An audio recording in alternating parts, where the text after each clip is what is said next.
Hay un momento en verano que todo el mundo conoce. Son las 4 de la tarde, hace 38 grados a la sombra y sientes que te estás asfixiando. Y de repente aparece un helado, un granizado o una tarrina congelada. Lo tomas y el frío baja por la garganta y durante exactamente 30 segundos sientes un alivio real, sientes que te has refrescado. Esa es la experiencia, ¿verdad? Pues verás, resulta que científicamente te acabo de mentir.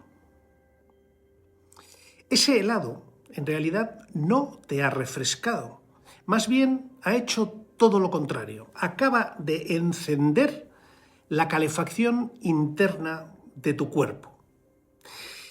Y lo que ocurre en los 40 minutos siguientes a tomarte ese helado es una respuesta de emergencia de tu sistema digestivo que va a hacer que media hora después sientas más calor, más fatiga y más inflamación que antes de empezar. Hoy voy a desmontar contigo la física del falso alivio del verano y lo vamos a hacer capa por capa. Al final de este vídeo vas a saber exactamente el precio que paga tu cuerpo cada vez que intentas enfriarlo desde dentro. Y te aseguro que esto te cambiará la forma de mirarlo. Empecemos por la primera mentira. El helado refresca. Y sí, es una mentira. Y yo sé lo que estás pensando. Acabas de tomarte uno y estás convencido de que sí que refresca. Pero si te paras a analizar las reacciones, lo que sentiste fue una sensación local de frío en la boca y la garganta, no un descenso de la temperatura corporal central. Y esto son dos cosas completamente distintas. Tu temperatura corporal central, que es la que mide tu termómetro rectal y la que regula tu hipotálamo, oscila en condiciones normales entre 36,5 y 37,5 grados. Si tienes variaciones de más de 1 grado, en cualquier dirección, tu cuerpo dispara respuestas de emergencia, porque es un sistema diseñado para defender esa temperatura con una precisión extraordinaria. ¿Y qué pasa cuando introduces un helado a menos de 2 grados en tu tracto digestivo? Resulta que tu tracto gastrointestinal, que es un tubo de unos 9 metros que va desde la boca hasta el ano y es por donde pasa y se procesa todo lo que comes, tiene termorreceptores. Son neuronas especializadas que detectan temperatura a lo largo del esófago, el estómago y el duodeno y están conectadas al nervio vago. Y cuando detectan frío extremo, envían una señal de alarma. Pero no el frío moderado de una bebida fría, sino el frío de un helado industrial que entra en el cuerpo a una temperatura de menos 2 grados. La respuesta a esa señal de alarma es inmediata. El estómago ralentiza el vaciado. Las ondas de presión antral se suprimen. Y porque lo entiendas, el antro es la parte interior del estómago que empuja el alimento hacia el intestino y lo hace mediante contracciones rítmicas, unas 3 por minuto en condiciones normales, que trituran el bolo alimenticio y lo impulsan hacia el píloro. Pues estas ondas son el motor de tu digestión gástrica. En 1995, un equipo de investigadores midió con manometría, es decir, introduciendo una sonda con sensores de presión a lo largo del tracto digestivo, lo que ocurre cuando se ingieren líquidos a 3 temperaturas distintas, 4 grados, 37 grados y 50 grados. Lo hicieron con 12 voluntarios sanos y el estudio fue aleatorizado y controlado y lo publicó la revista Good. El resultado fue claro. Tanto el frío como el calor alteraron la motilidad drástica, pero el frío a 4 grados produjo los cambios más pronunciados y estos fueron especialmente intensos en los primeros 30 minutos de la ingesta. ¿Qué ocurrió exactamente? Pues verás, las ondas de presión antral se suprimieron. El estómago dejó de contraerse con normalidad y al mismo tiempo el píloro, que es la válvula de salida del estómago, generó contracciones aisladas que lo mantuvieron todavía más cerrado. Y el resultado es que el contenido del estómago no avanzaba, quedaba retenido. El vaciado gástrico se enlentecía de una forma significativa. Y ahora, imagina que eso no es un líquido a 4 grados, sino que es un helado industrial a menos 2 grados, a 2 grados bajo cero. El choque térmico es mayor y, por tanto, la respuesta del sistema proporcionalmente lo es también. ¿Y por qué hace eso tu cuerpo? Porque el intestino delgado opera a 37 grados. Las enzimas digestivas, los transportadores de nutrientes y las bombas de membrana de los enterocitos, todo está calibrado para esa temperatura. Introducir algo a menos 2 grados, a 2 grados bajo cero, supone un choque térmico para un sistema que simplemente no está diseñado para recibirlo. Y cuando eso ocurre, el cuerpo responde haciendo algo aparentemente paradójico. Genera calor para compensar. El metabolismo basal aumenta. El riego sanguíneo al tracto digestivo se incrementa para aportar sangre caliente que compense el frío local. La actividad simpática sube y el cuerpo empieza a quemar energía para generar calor interno y para normalizar la temperatura de ese tubo que acaba de recibir un impacto a 2 grados bajo cero.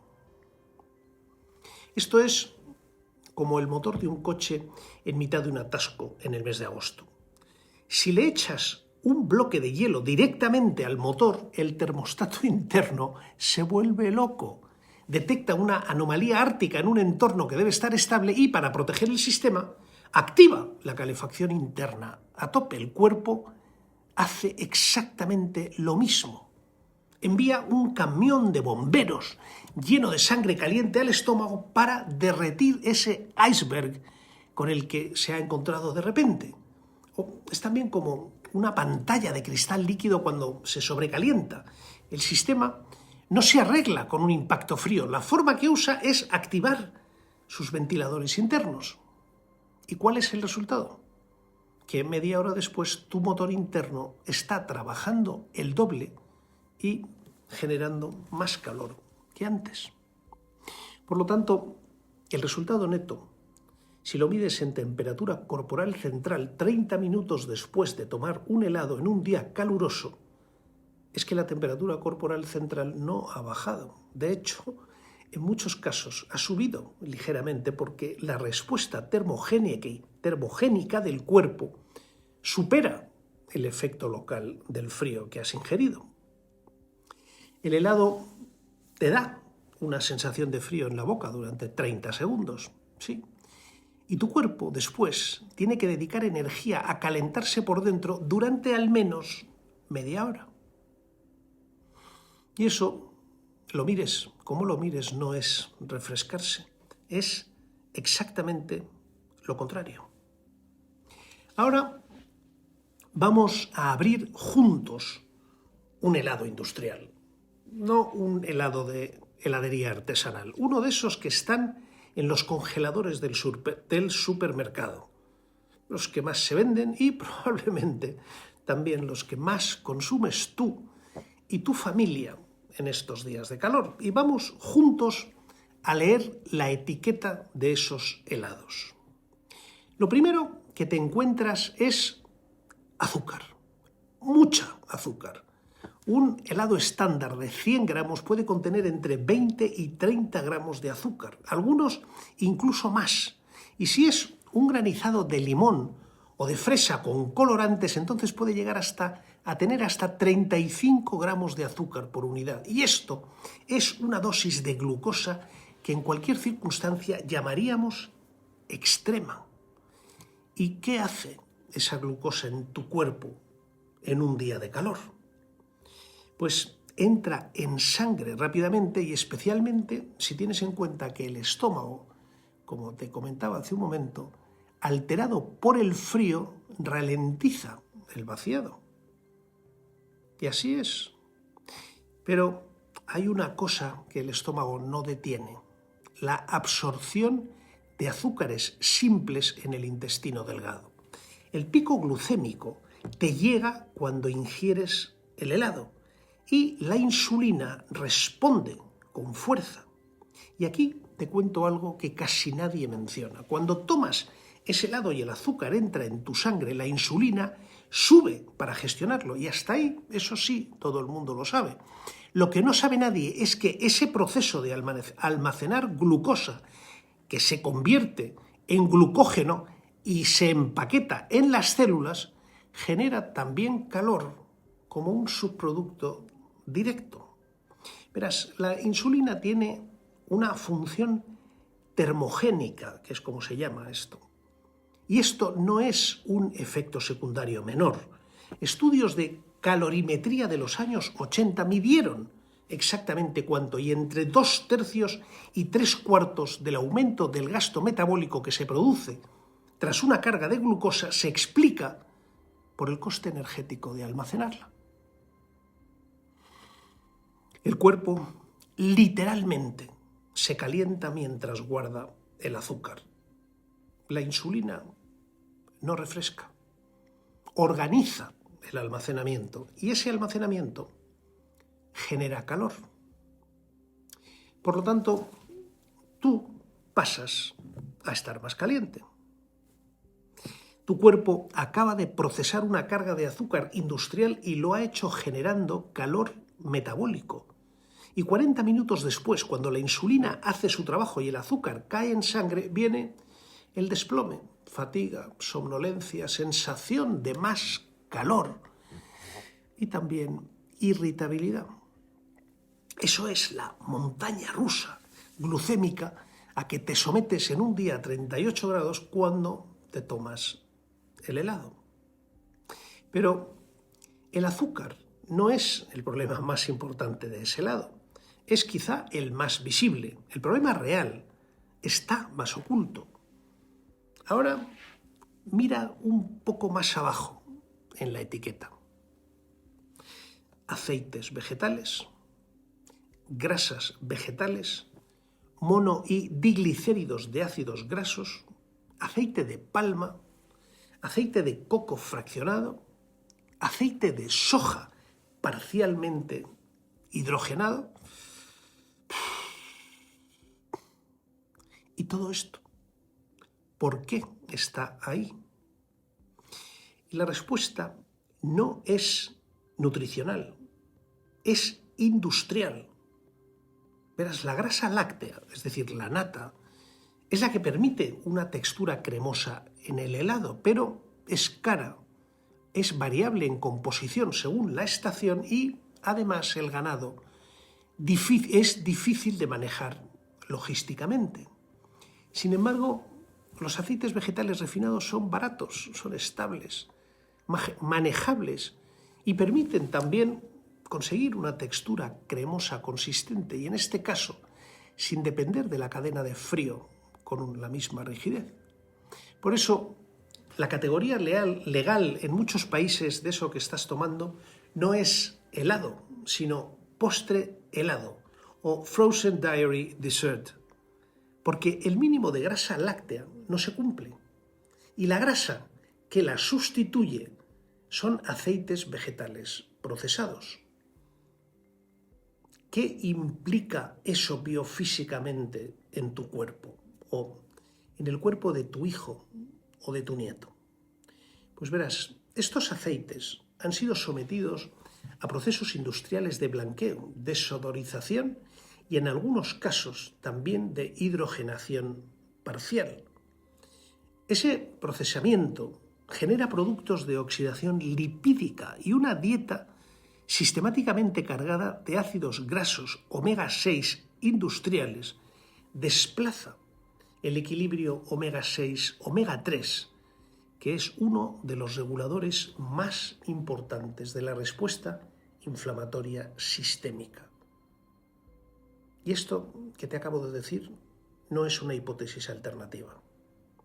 En 2018, James D. Nicolantonio, que es un investigador cardiovascular del St. Luke's Mid-America Heart Institute, publicó en la revista Open Heart un análisis que documentó cómo los aceites vegetales ricos en omega 6 y específicamente el ácido linoleico oxidado que generan actúan como conductores directos de inflamación sistémica.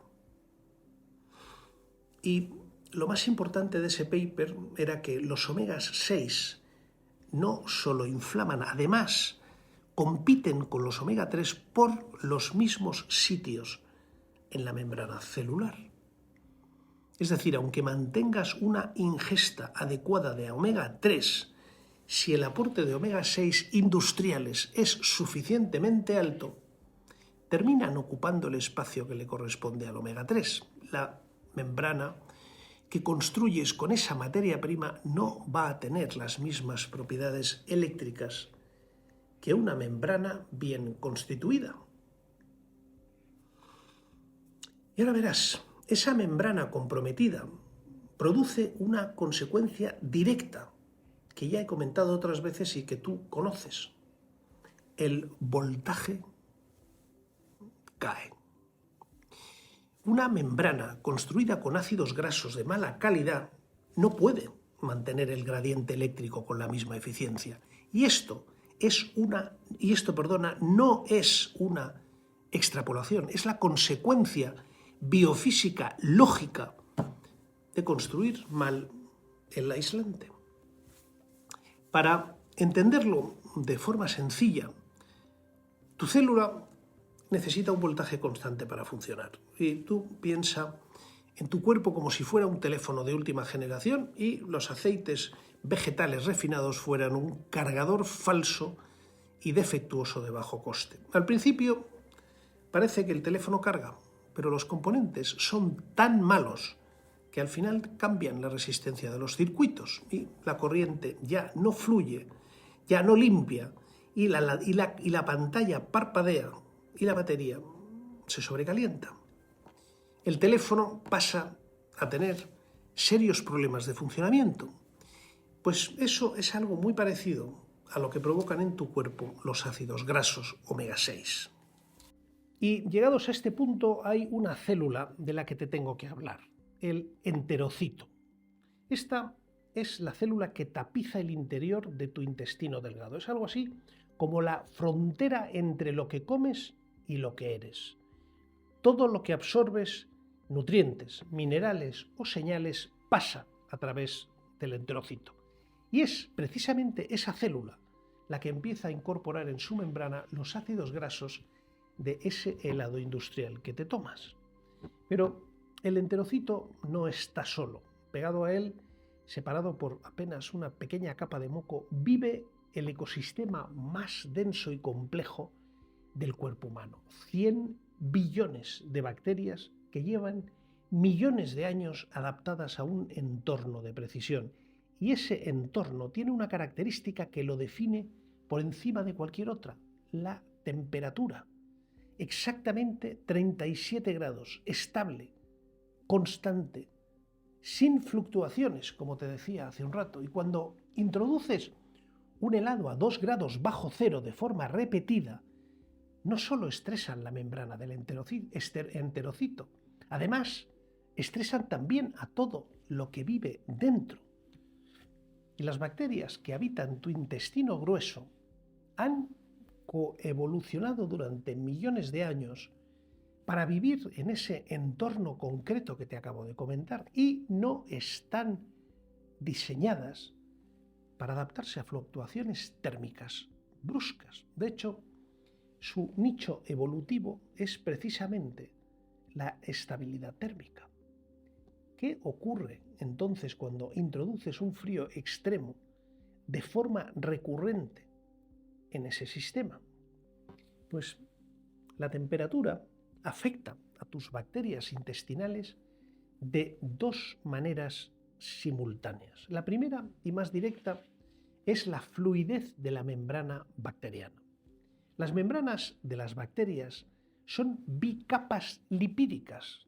Una bicapa lipídica es exactamente lo que suena: dos capas de grasa enfrentadas. Tú imagina dos láminas de mantequilla pegadas por el lado graso con la parte que se disuelve en agua mirando hacia afuera en ambas láminas.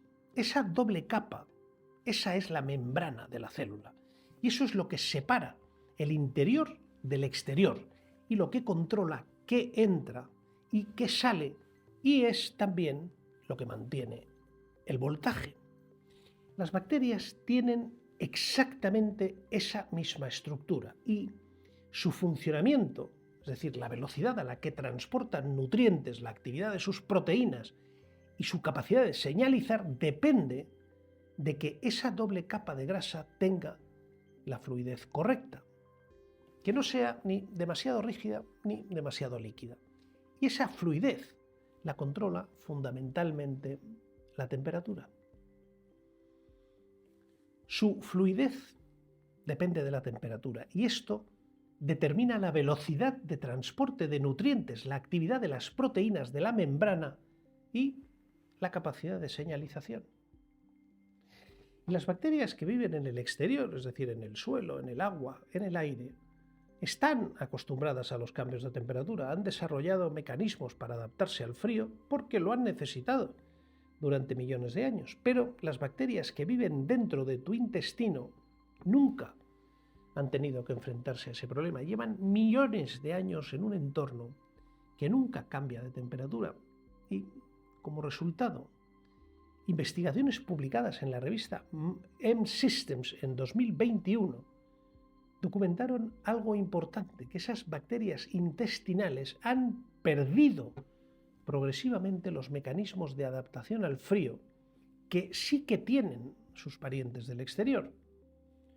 Estos no los necesitaban, así es que simplemente desaparecieron, lo que significa que son especialmente vulnerables precisamente a lo que el helado les hace.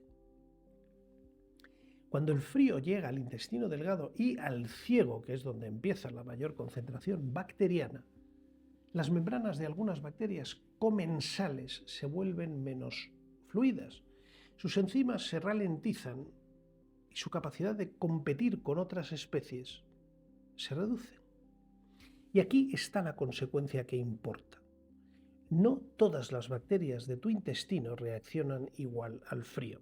Algunas especies son más resistentes y esas especies más resistentes al frío no son necesariamente las que más te convienen, son simplemente las que mejor sobreviven a la perturbación.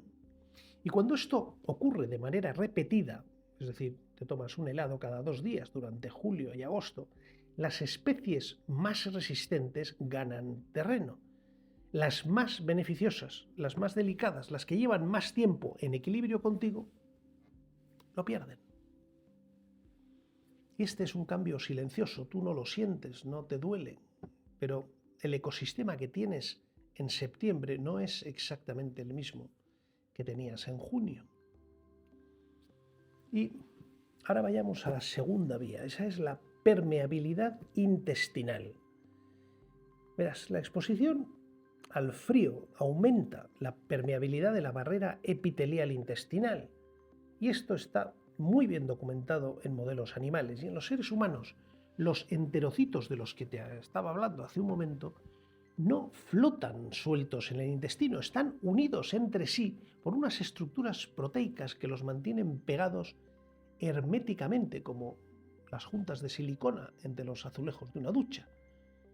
Y esas uniones se llaman uniones estrechas y su función es crítica.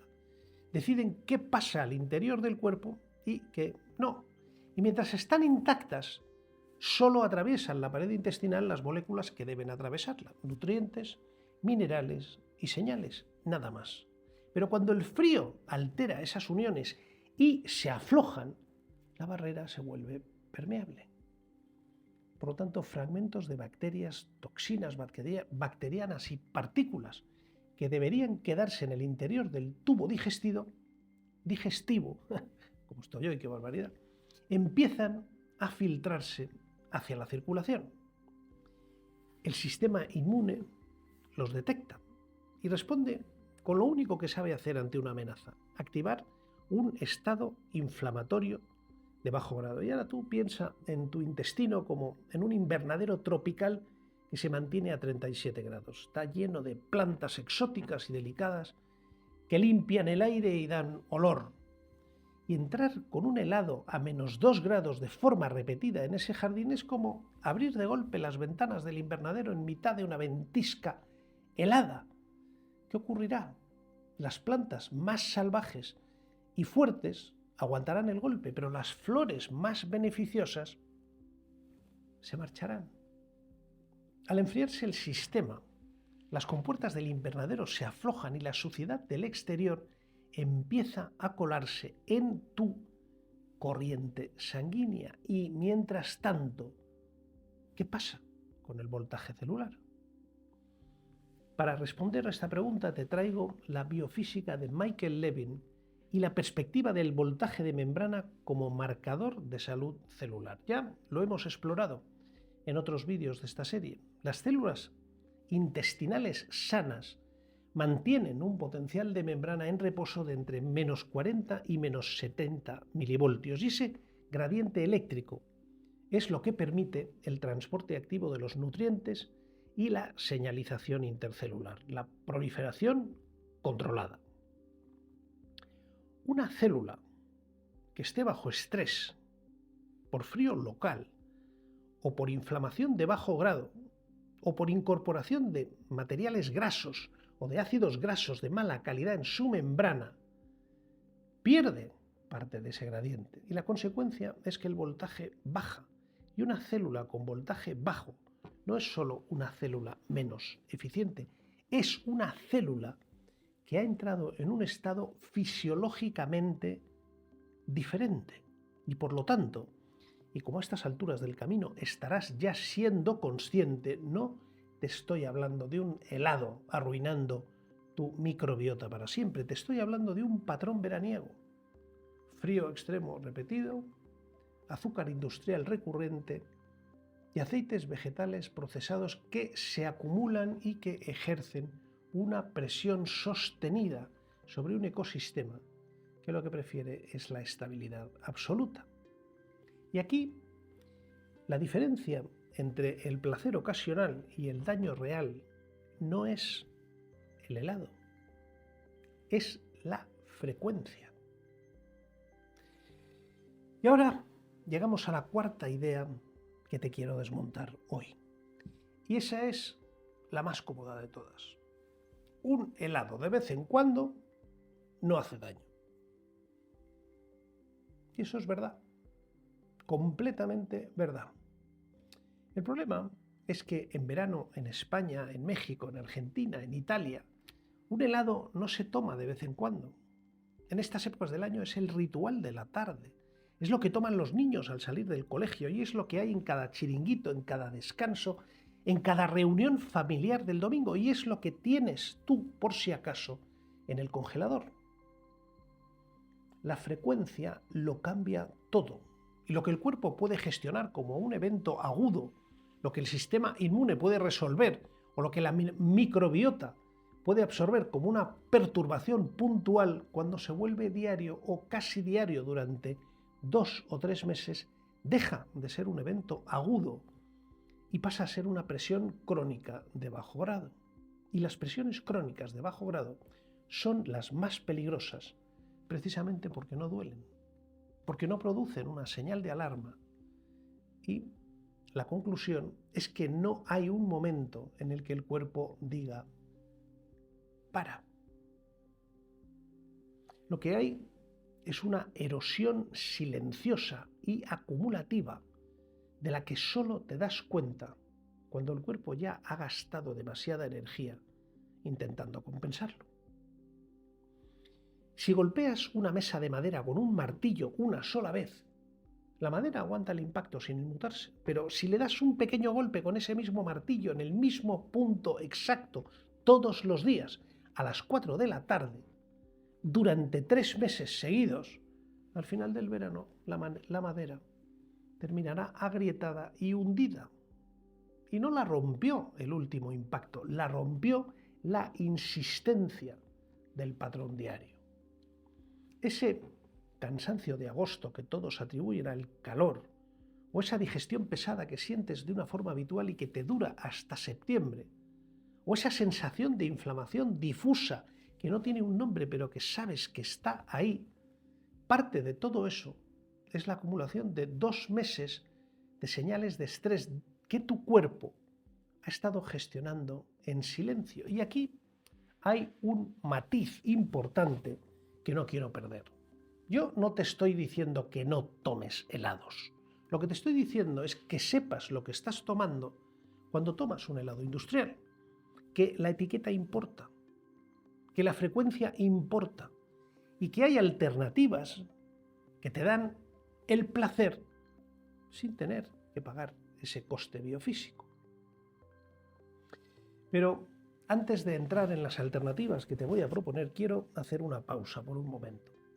Verás, este canal existe porque creo que la información que aquí se comparte merece llegar a todo el mundo sin filtros, sin patrocinadores y sin compromisos con nadie. Y me gustaría que siga siendo así, pero mantener esa independencia tiene un coste real, en tiempo, en estudio, en investigación de los avances científicos y en horas de preparación de guiones y de vídeos. Si el canal te está aportando algo, si sientes que lo que aprendes aquí está cambiando la forma en que entiendes tu salud, hay una forma de que ese trabajo pueda seguir creciendo, haciéndote miembro del canal y apoyando como mecenas con una pequeña aportación, si puedes, si te es posible. ¿Qué significa eso? Significa pues que formarás parte de una comunidad más cercana, una comunidad donde la conversación podrá ser más directa y más profunda y que cuando me necesites te podré dedicar más tiempo y más atención si te surge una pregunta que merezca una respuesta cuidadosa. Pero no solo eso, significa algo más, que estoy construyendo poco a poco una selección de recursos verificados, es decir, productos de los que te hablo en el canal, de los que conozco la calidad y de los que puedo responder, porque como tú bien sabes hay mucho ruido por ahí fuera. Y una de las cosas que más me preguntáis es dónde encontrar lo que yo puedo recomendar con unas garantías confiables. Pues si quieres dar ese paso, el enlace para darte de alta está en la descripción de este vídeo, aquí debajo, y en la portada de este canal. Y si no puedes o no es el momento para ti, el canal sigue siendo tuyo exactamente igual. Nada va a cambiar acerca de lo que recibes aquí y yo me seguiré esforzando por hacerlo constantemente lo mejor posible para ayudarte. Muchas gracias y sigo adelante.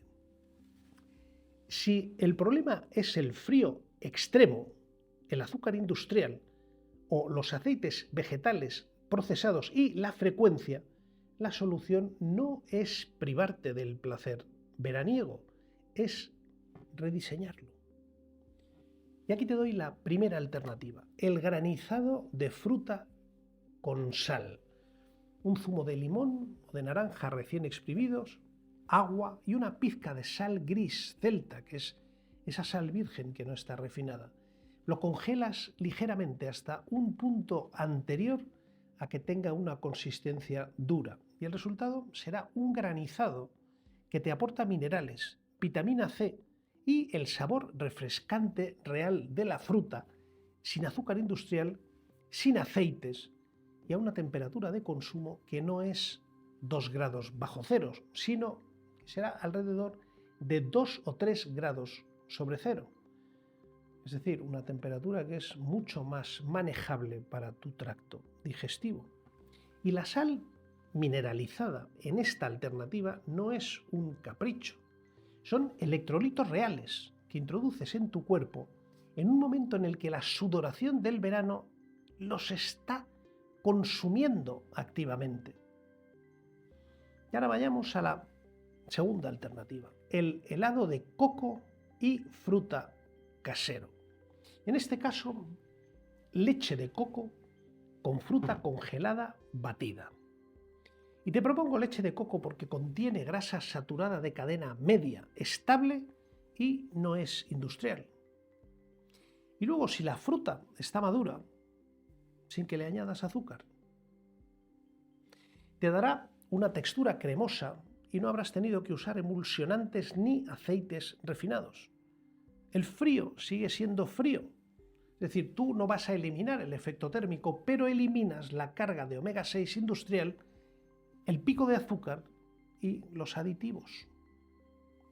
Tercera alternativa, el hielo de infusión mineral. Y en este caso es una infusión fría de jengibre, hibisco o menta, lo que te propongo. Y con estos ingredientes, porque tienen propiedades antiinflamatorias que están documentadas. Y esto lo haces con agua mineralizada y con hielo. Y no es un helado, pero es frío, que el cuerpo puede manejar mejor, porque lo estás distribuyendo en temperatura y en tiempo. Y no es un bolo de 2 grados bajo cero de golpe. Y una cosa más, si tomas un helado industrial, elige los que tienen etiqueta corta, es decir, pocos ingredientes, y que el primero de ellos sea leche o nata, no agua ni jarabe de glucosa. Que no aparezcan aceites vegetales, grasas vegetales, mono y diglicéridos, ni postre helado en la denominación legal. Y aquí un último consejo. Intenta, cada vez que puedas, escoger un helado artesanal de heladería que esté fabricado con ingredientes naturales, porque siempre va a ser mejor que el helado industrial del supermercado. Y luego tómatelo sentado, despacio, en la sombra. No te lo tomes a toda velocidad y mucho menos te lo tomes con el cuerpo sobrecalentado. Intenta siempre darle a tu sistema digestivo las mejores condiciones para recibir ese choque térmico que le vas a meter. Y con esto hemos llegado al final. Ahora te resumo lo que te he contado hoy. El helado no refresca. Lo que hace es dar una sensación local de frío durante 30 segundos, mientras tu cuerpo activa una respuesta termogénica para compensar el choque térmico en el tracto digestivo. 30 minutos después, tu temperatura central no habrá bajado y en muchos casos habrá subido. El azúcar industrial de ese helado genera en ti un pico glucémico que dispara la insulina y activa el metabolismo termogénico y termina en un desplome energético. Y esto no se puede llamar alivio, es más bien una montaña rusa metabólica en el momento en que el cuerpo menos la necesita. Y luego vienen los aceites vegetales procesados que sustituyen a la grasa láctea en la mayoría de los helados industriales y que llegan con ácidos grasos omega 6 que se van a incorporar a tus membranas celulares y van a atacar su fluidez eléctrica. Pero esto, sin embargo, no pasa con un helado artesanal, pasa después de 2 meses de helados casi a diario.